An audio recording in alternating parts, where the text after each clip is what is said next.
Good afternoon. I'd like to thank Carrie for that introduction. Next, let's go ahead and talk about netiquette and the guidelines for online manners as it applies to text and instant messaging.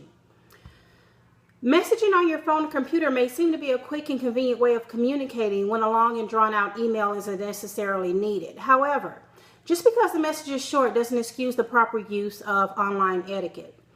Abbreviations are generally okay when communicating with friends and family. However, this is not acceptable in a professional message.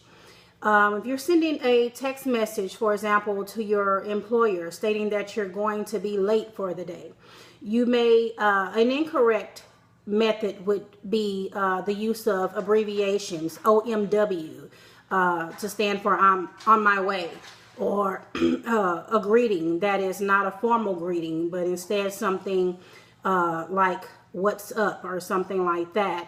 That is not the correct way to conduct a message in a formal setting. You want to be clear and concise. You want to start off with a short greeting, hello. Spell out what you're trying to say so that your message is conveyed clearly. Hello, I'm on my way. I'll see you soon. That is how you want to send a professional message via text. Believe it or not, your message is a reflection of you, your personality, and your maturity level. It sets the tone for your response.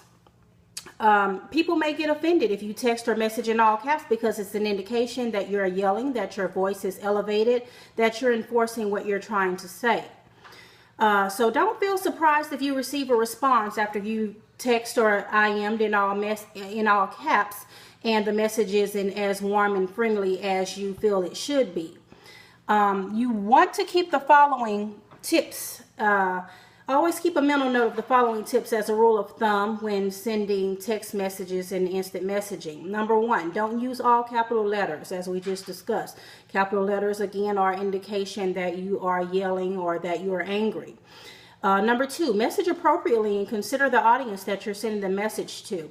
Again, if you're communicating with friends and family, it's okay to have a more relaxed tone in your message. It's okay to use slang terminology, if you will, if that's how you communicate with your friends.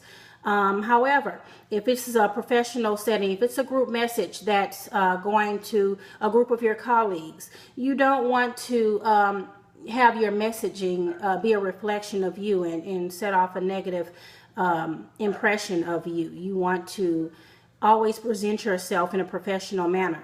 Number three, check for spelling and punctuation. There's nothing like small grammatical errors that can tend to make your boss or employer or coworker feel that you aren't as knowledgeable or smart when you're misspelling small words.